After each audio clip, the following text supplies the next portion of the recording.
Sometimes I get emails from guys freaking out because they finally emerged from the flatline and life started to look brighter, only to enter a second flatline a few weeks later. So what's going on here? Can you have several flatlines on NoFap? Yes, you guys need to know that it is indeed possible to have several flatlines during your reboot. In fact, having a second flatline is actually very common, and sometimes even a third and a fourth flatline. I thought it was important to make a video about this because, well, if guys are not aware of it, it's no wonder they freak out, especially considering the fact that a NoFap flatline can be very unpleasant. It's very normal that the flatline starts somewhere in the second or third week and then lasts for different lengths for almost everyone. Now, many guys are lucky enough to get away with just one flatline, but if you happen to descend into a second one later on, then you should know and perhaps find comfort in the fact that most often the second one is going to be shorter than the first one.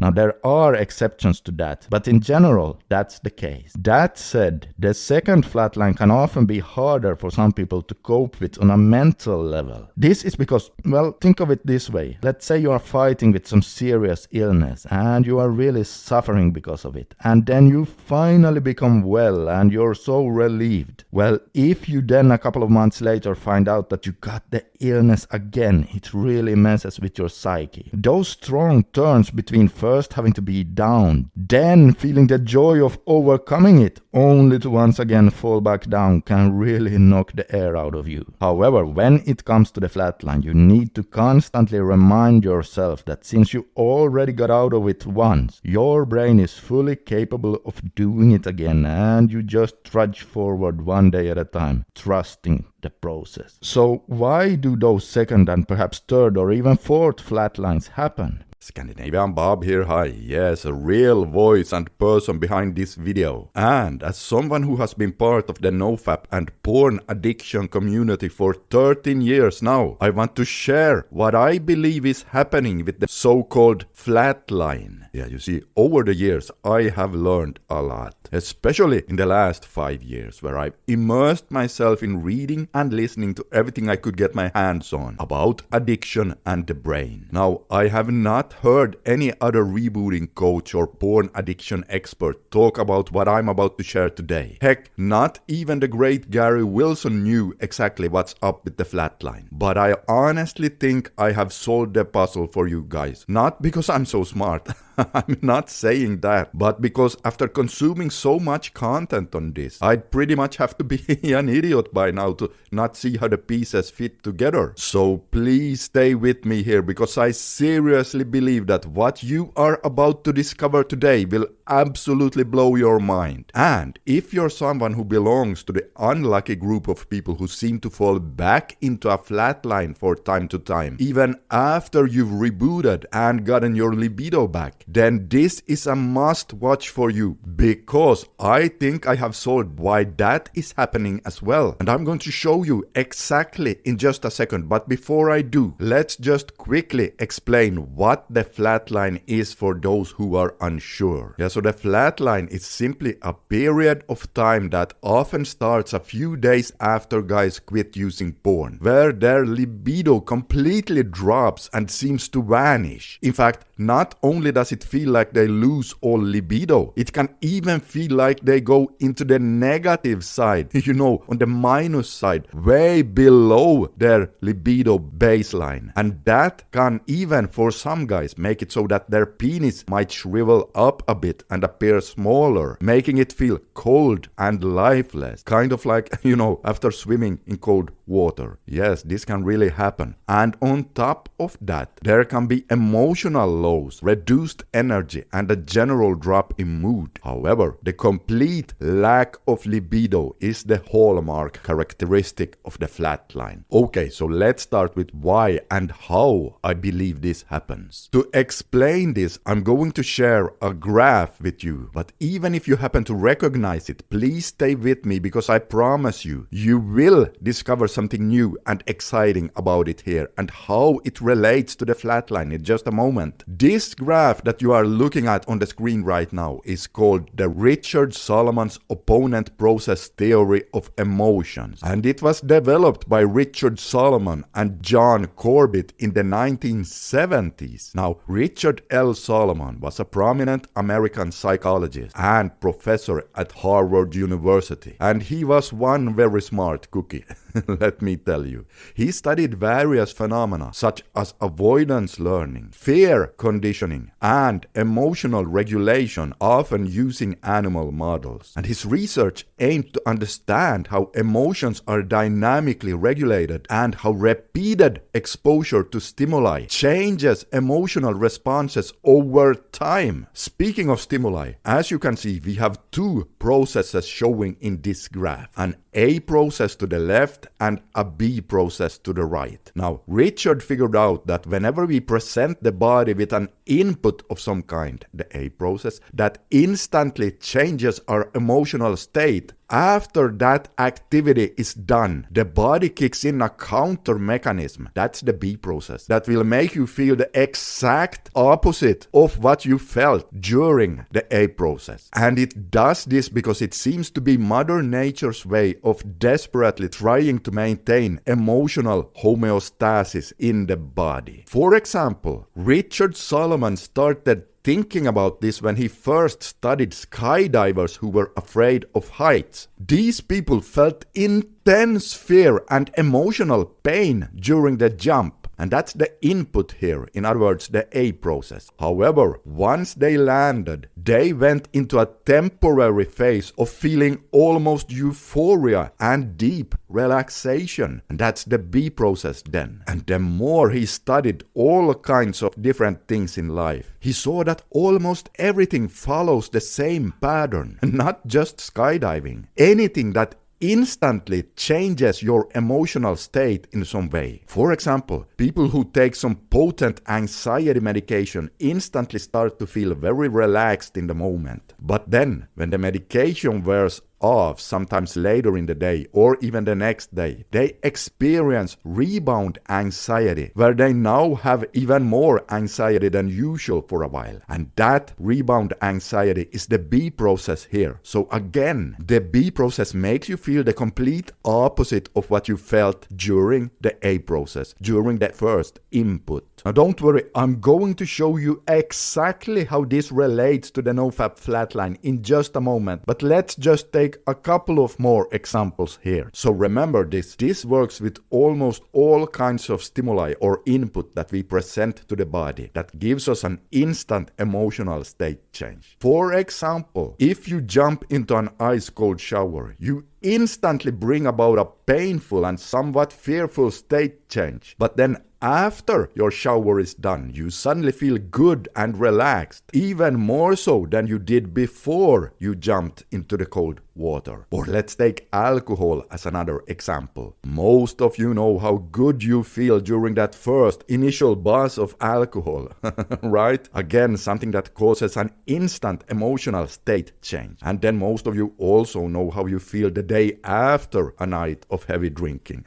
Not that great, right? Or how about just the temporary energy boost you get if you drink 2 to 3 cups of coffee? But then you experience an energy crash a few hours later. Now, after Richard presented his theory, over the years, other addiction experts have found his graph to actually be incredibly accurate. And they have also discovered 3 key things about it that you need to know right now. Number 1, the opponent process can take place in different lengths, ranging from just a few minutes, like the coffee example, to sometimes even several months, depending on what kind of inputs you've been dealing with and with for how long of a time. In other words, the opponent process and this graph can show up in a form of a mini version all the way up to a mega version lasting several weeks and even months in some cases, and then everything in between those two, of course. Number 2, This graph can show up in almost everything in life, but it is especially pronounced in addiction. And here's an important note. In all real addictions, the B process eventually becomes deeper and longer, so keep that in mind. And then in number 3, again, please remember that during the B process, you will feel the exact opposite of what you felt during the A process. Alright, so now, with these 3 factors in mind, let me ask you this. When you are sitting there in front of your laptop, fapping to adult sites, are you then bringing about a sudden emotional state change? Yes or no? Well, obviously, yes. You're bringing about instant sexual arousal. That's a powerful emotional state. Alright, and since it's an instant state change, it fits very well into the A process of Richard Solomon's opponent process theory. Okay, so now let me ask you, if we could come up with a state that was the complete opposite of sexual arousal, one that even goes on the negative side of baseline, what would that state feel like? Oh, wait a minute here. Wouldn't that feel kind of like a period of time where you are experiencing a complete loss of libido? And since you are even going on the negative side now, maybe some guys would even experience such a negative libido that they notice a slight shriveling up of their genitalias. And wait, what is that you say? Kind of like the nofap or porn rebooting Flatline. There you have it. I believe that this is exactly what we have here. Because remember now, in real addictions, the B process always becomes longer and more pronounced, sometimes lasting several weeks. And that's exactly what happens to so many porn addicts just a few days after they stop using porn. In other words, when they stop the A process and the super stimulating arousal input. And did you know, before the internet, men around the world did not experience a several week-long flatline when they took a break from all sexual arousing things in life? No, they didn't. The only thing that resembled this dip back in the days was a temporary refractory period that happened immediately after sex, which lasted just a few hours, up to a day or 2 at most. So the several week-long flatline is a new phenomenon that started showing itself after people had developed a real addiction to online porn. And the great Gary Wilson also agreed that the flatline seems to be unique to people who have developed real addiction-related brain changes due to porn. Now, he could not understand why this was happening. But if I now look at what other brain experts have found with other kinds of addictions, and we hear that the B process can indeed become a several week-long process, well, then we also understand that this fits even better with the idea of a real addiction to online porn. This, ladies and gentlemen, is what I personally believe that we have here. The mysterious flatline is nothing but an extended version of the B process in Richard Solomon's opponent process theory of emotions. But it doesn't end here, because now it gets even more interesting. There has been this mysterious phenomenon going on for some long-term rebooters where they seem to fall back into the flatline even after having come out of it. For example, just after doing some natural and non-destructive activities like being intimate with their girlfriend, they can sometimes fall back into the flatline. So why does this happen? Well, I vividly remember listening to the Your Brain Rebalanced radio show many years ago, where guys who were rebooting discussed this phenomenon with Gary Wilson, who was a guest on their show. And all of them thought, now that's a real mystery. And even Gary couldn't figure out what the hell was going on with that even just an orgasm with a girlfriend can sometimes send a former porn addict back into a flatline, even after he thinks he's finally done rebooting. And of course, that would understandably make many guys worry, like, what the hell does that mean? Does it mean that they will have to avoid busting nuts forever from now on going forward? And back then, I had no clue about this either. But then something suddenly happened that made all the puzzle pieces come together for me. And here it is. About 2 to 3 years ago, I was listening to a book called Never Enough, which covers all kinds of chemical addictions and how they affect the brain and body. And it was written by a woman named Judith Grisel. Now, Judith is a former drug addict who experienced several addictions herself. She struggled with substances like alcohol, weed, pills, cocaine, and as she puts it, everything she basically could get her hands on. However, later in life, she not only managed to escape that destructive lifestyle, but then she also became a brilliant neuroscientist and an addiction expert. She began studying the effects of drugs on the brain. So anyway, I was listening to her book and I vividly remember this night when the pieces came together. I was sitting and chilling on my living room couch, eating some warm sandwiches that I have heated in the microwave, enjoying some ketchup and mustard to go with them. And then, as I was listening to Judith talk, she suddenly started talking about the Richard Solomon's graph and how noticeable it is in all addiction. Now, by that time, I already knew a lot about this graph. So as I sat there eating my sandwiches, I felt kind of proud of myself for first having managed to quit my own porn addiction, but then also for now recognizing what she was talking about with this specific graph. But then she said something about that graph that I did not know. And when she said that specific thing, it was at that exact moment I understood why some unlucky guys fall back into the flatline again, sometimes several times after the reboot. And here it comes, so listen closely now. She said that studies have shown that for some recovering addicts, and now she was talking about chemical addictions, not porn addictions, and addicts in general, the B process can be activated just by the brain experiencing something that reminds it of the former drug of choice. So for example, let's say an alcoholic always used to drink at the same bar. Well, if he goes to that same bar a few weeks after quitting drinking, just to talk to the same friends, sit in the same bar chair and hear the same clinking of glasses, well, after he goes home, he can actually experience a milder form of hangover, even if he didn't drink one single drop of alcohol that night.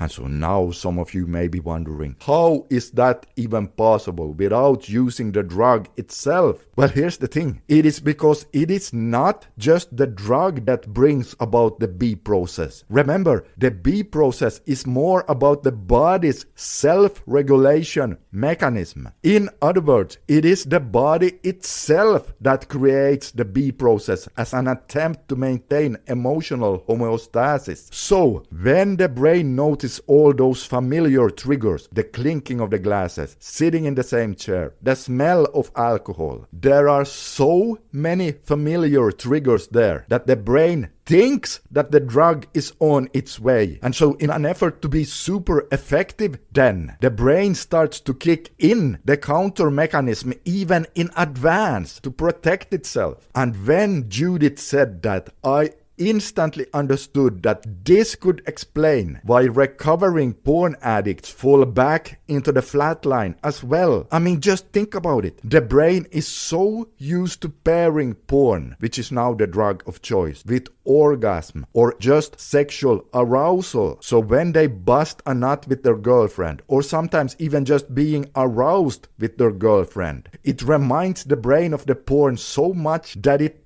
thinks the drug is coming, triggering the B process even if the former drug never were used. So this even further solidifies my theory that the porn addiction flatline is just a prolonged version of the B process in Richard Solomon's opponent process theory of emotions. But here's the deal. Let's say the same sober alcoholic keeps going to that same bar, not too often, but every now and then. addiction and he managed to stay clean, so he's not drinking when he goes there. Well, over time the brain will learn that even if there's the smell of alcohol and the clinking of the glasses, well, the drug is no longer coming in. So when the brain starts to learn this, eventually it will stop activating the B process when it notices those same familiar associations. And this is exactly what happens with former porn addicts as well. As long as they stay away from the porn for long enough, and over time the brain will stop triggering the B process, in other words the flatline, whenever something reminds it of the porn, like arousal itself with the girlfriend. And here's the final kicker. To help your brain stop activating the B process further down in the recovery after you have been intimate with your girlfriend, you can help the brain to forget the old porn associations by doing plenty of kissing and hugging both before and then after your lovemaking session. You know, you kiss and fool around and hug maybe for 20, 30 and even 40 minutes after your lovemaking session. That way you are really helping your brain to create new associations to the arousal, teaching the brain that it's now coming from a normal, healthy source that isn't as stimulating as the old drug, so it no longer needs to activate that same old B process, in other words the flatline. And once I figured this one out, I have been recommending that exact thing to my clients who have been struggling with falling back into the same old flatline. I have been telling them to do plenty of kissing and hugging both before and after the love-making session. And guess what? It has been working very well for them. But I want to remind everyone one more time that just staying away from the porn will solve the flatline problem with time, as eventually your brain will learn that the former drug is no longer coming in. So don't worry so much about it, alright? I've put so much work into this because I feel my mission is to help as many of you guys as possible. So I really hope you can appreciate the work I'm putting in. And if you feel like you want to support me and my work and you want to help this channel, you can press the like button and or comment something below, as all of those helps with the algorithm. And also, by all means, share this video somewhere on a forum or something if you're part of something like that. And speaking of helping, if you want my personal help with anything related to your reboot, you can always find ways to work with me by looking in the description box under the video. And if you ever wondered how long your reboot is going to take and what factors play a part in how quickly you'll recover, then take a look at the video you see on the screen right here, because over there you'll discover some truly fascinating things, right? This is Scandinavian Bob signing out for today. Consider giving me a like and subscribe, and I'll see you in the next one.